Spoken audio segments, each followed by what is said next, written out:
আলাইকুম গাইজ, আশা করছি সবাই ভালো আছো। সকলকে জানাই গুড মর্নিং।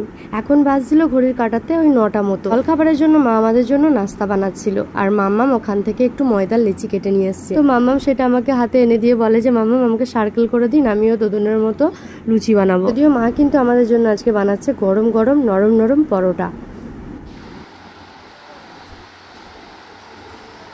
চা লেগে যাচ্ছে তো। বিছানার ওপর নিয়ে খেলছিল, তাই নিচেই নামিয়ে দিলাম। আর মাকে বললাম যে ওকে একটু ময়দা গুঁড়ো দিতে, কারণ লেগে যাচ্ছিল। বাড়িতে আমার বড় খালামে এসছে, তো মায়ের কাছ থেকে একটু ময়দা এনে মামামকে দিল। আর এই যে দেখো একটু ছিঁড়েও ফেলেছে, খুব সুন্দর বানিয়ে ফেলেছে তাতেই। তো তাড়াতাড়ি ওটা নিয়ে দোদনকে দেখাতে গেল, মিমিকে দেখালো, বড় দোদনকে দেখালো।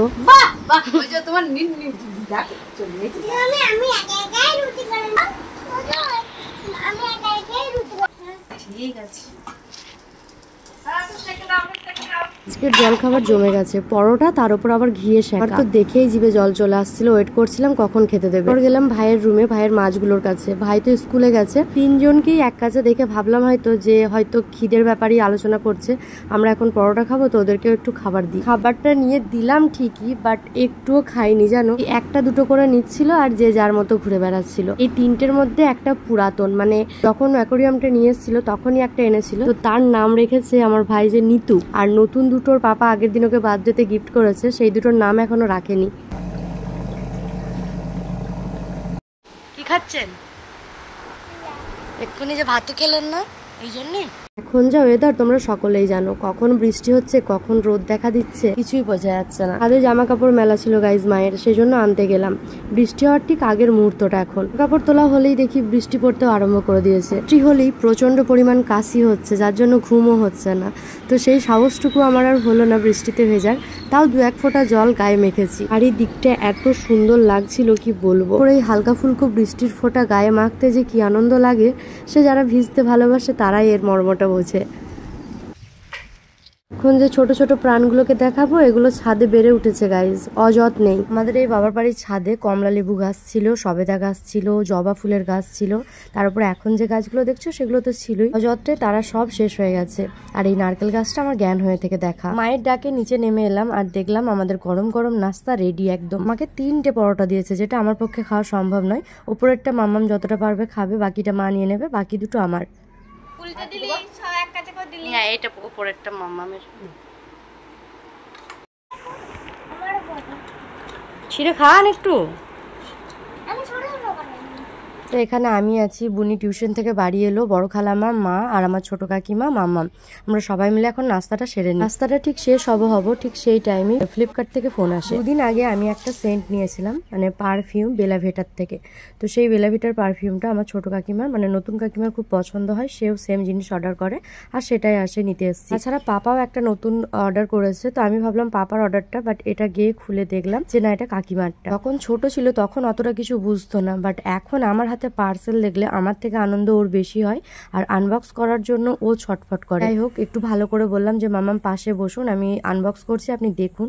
তো চুপচাপ করে পাশেই বসে আছে। হয়তো শর্টসে আপলোড করা হয়নি এই বেলাভিটার আমার আনবক্সিং এর ভিডিওটা, বাট এই লং ভিডিও যারা দেখছো, তারা যারা ইউজ করো আমাকে কমেন্ট করো কতটা সুন্দর এই পারফিউম দুটো। বেলাভিটার আমি আর একটা পারফিউম ইউজ করেছিলাম, লাইট পিঙ্ক কালারের, আমার ঠিক ফ্লেভারটা মনে নেই, বাট মারাত্মক সেন্ট ছিল, দারুণ লাগতো। কিন্তু আনবক্স করে দেখলাম যে এটা পাপার অর্ডারটা নয়, সেজন্য আমরা এটা কাকিমাকে দিতে যাচ্ছি।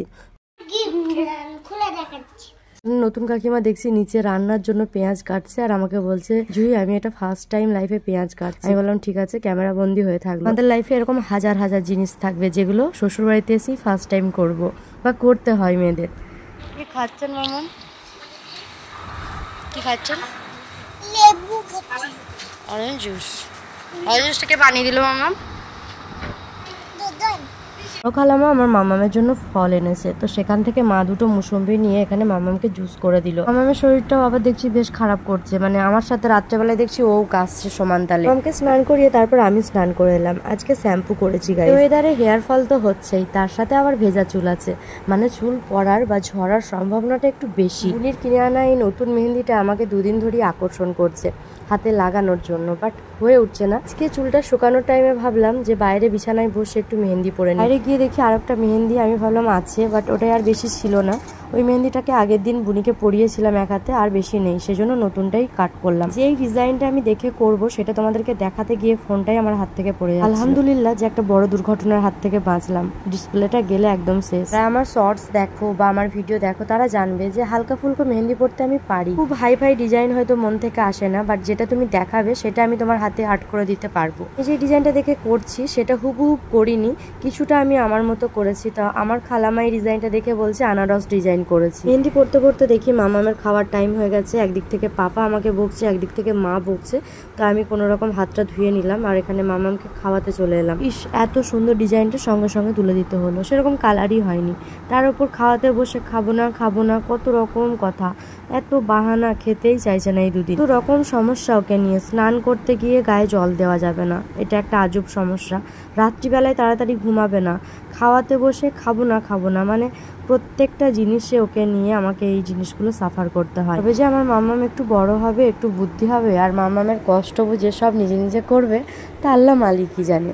এই যে আমার হাতের মেহেন্দি দেখে নিয়েছে মাম্মাম, আমি কার্টুনটা দেখি আমার হাতেও একটা সুন্দর ফুল করে দিই, বড় করে ফুল করে দেবেন কিন্তু, এটা ছিল ওর কথা। হাতটা কমপ্লিট করে খাইনি গাইজ, তো জোর করিনি আমি আর। তারপর ওই যে মেহেন্দি পড়াতে বসলাম। এরপর আবার মা আর খালা আমাকে নিয়ে পড়লো যে ছানাটাকে তো খাওয়ানো হলো, এরপর তুই ভাত খাবি না, তুই আবার ওকে মেহেন্দি পড়াতে বসছিস। তো যাই হোক, কোনো রকম একটু ছোট্ট করে ওর হাতে ডিজাইনটা করলাম। এই যে কেমন লাগছে জানিও। রুমে এসি চলছিল গাইজ, কারণ আজকে গরমটাও করছিল। আমি বাইরেটাই ছিলাম কারণ রাত্রে প্রচণ্ড কাশি হচ্ছে। ওদিকে ওদের কাণ্ড দেখে আমার খুব হাসিও পাচ্ছিল। আবার আমি চুপি চুপি ক্যামেরা বন্দি করলাম। মামাকে শাড়ি পরিয়ে দিয়েছে জিনিয়া, আর শাড়ির সাথে কোমর বন্ধনীটা দেখো, আর একটা ওড়না ওর কোমরে বেঁধে দিয়েছে। তার সাথে ও মুখে গান করছে আর ওকে নাচতে বলছে।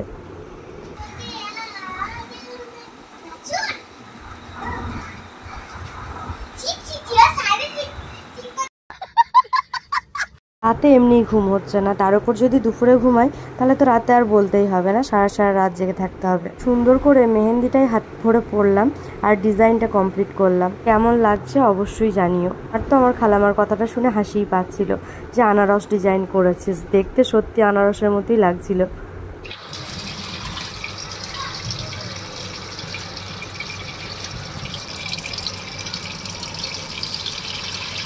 কি বললি ভাই? মেহেন্দিটা খুব সুন্দর লাগছে, থ্যাংক ইউ। আমার ভাই দূর থেকে আমাকে বলছে মেহেন্দিটা অনেক সুন্দর লাগছে। বিকেল হয়ে গেছে গাইজ, তো সেজো কাকিমা এখানে বাচ্চাগুলোদের গজা আমাকে বসে থাকা দেখে আমাকেও অনেকটা দিল, আমি সেগুলো খাচ্ছিলাম। তারপর ঘরে এসে দেখি বুনি রূপচর্চা মানে মুলতানি মাটি, গোলাপ জল, অ্যালোভেরা এসব দিয়ে একটা ফেস প্যাক বানিয়েছে, বেড়েছে। আমাকে বললো দিদি লাগাবো? হ্যাঁ, কেন লাগাবো না, দে। আর মাম্মাম সারা দুপুর জেগে এসে এখন সন্ধ্যের টাইমে ঘুমিয়ে গেল। ফেস প্যাকটা মাখতে মাখতে আমার বিয়ের আগের অনেক স্মৃতি মনে পড়ছিল, যখন আমি স্কিন কেয়ার নিয়ে অনেকটাই ব্যস্ত থাকতাম। পড়াশোনার বাইরে আমার আরও একটা জগৎ ছিল, যেটা হচ্ছে আমার স্কিন নিয়ে।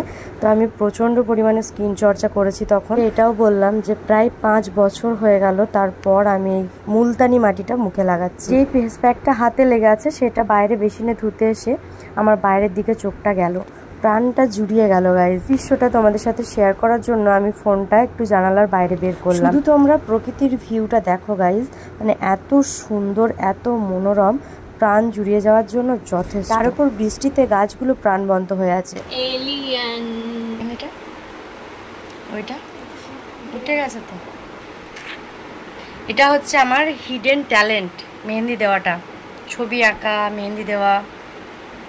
আর কি পারি? অনেক কিছুই পারি, হালকা ফুলকো সবই পারি। রান্না বান্না শিখে গেছি, হালকা ফুলকো সাজাতে পারি, মেহেন্দি ফেহেন্দি পড়াতে পারি। একটা বাচ্চার মা হয়েছি, তাকে মানুষ করছি, মানে মাদারহুডটাও বেঁচে আছে। আর কালকে রাতে একটা জিনিস আমি ইউটিউবে মানে খুব মনোযোগ দিয়ে দেখেছি, মানে আমার বাচ্চার একটা ড্রেস তৈরি করা। তার জন্য মায়ের কাছে একটা ছিট চাইছি, জানিস তো উনি। তো আমাকে বললো যে নতুনটা আমি এখন কিনে দেবো না, যেহেতু শিখছি একটা ভয় থাকবে সবার মনে। তো আমাকে একটা পুরনো সব থেকে পুরনো একটা ওড়না দিয়েছে, বলেছে আগে এটাই কাটিং করবি না। প্রথমে বললে পেপারে কাটিং কর, এবার অত বড় পেপার আর আমি পেপারে কাটিং করবো না। আমাকে একটা চটা ওড়না দিয়েছে সব থেকে, বলেছে আগে এটা কাটিং কর, যদি দেখি যে হ্যাঁ হাতের কাজ ভালো হচ্ছে তখন কিনে দেবো, তখন তোর মেয়েকে জামা বানিয়ে দিবি। তোমাদেরকে দেখায় গাই, শুধু ওড়নাটা শুধু দেখায় কতটা পরিমাণ চটা, জানি না ক্যামেরায় বুঝতে পারবে কিনা, তবে অনেকটা চটা আর অনেক দিনের পুরনো। যে গাইজ এই হচ্ছে সেই ওড়না যেটা দিয়ে আমার ফার্স্ট টাইম হাতের কাজ বানাবো।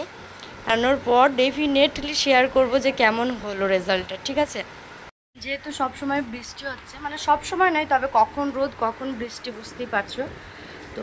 আর আমাদের সবার একটা করেই রুম আপাতত। তো খাটের ডান্ডিগুলোই দেখো যে চারিদিকে জামা কাপড় একদম মেলা থাকছে, বাইরে তারেও জামা কাপড় মেলা থাকছে, কারণ শোকাচ্ছে না সেরকমভাবে সব কিছু হাওয়ায়। তো সেই জন্য আর কি ব্যাকগ্রাউন্ডে একটু অ্যাভয়েড করো।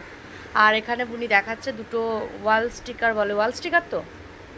তো এই ওয়াল স্টিকারগুলো মায়ের কিচেনের যেই পিছনটা আছে, মানে গ্যাসের কাছে যে এরিয়াটা আছে সেই জায়গাটায় লাগাতে হবে। তো আমার জন্য বুনি রেখে দিয়েছে যে দুজনা মিলে লাগাবো খুব ভালো করে। তবে একটা স্ক্যাম হয়েছে ওর সাথে, একই জিনিস অর্ডার করেছে বাট একই টাকা একই জিনিস, কিন্তু একটা ছোট এসছে একটা বড় এসছে।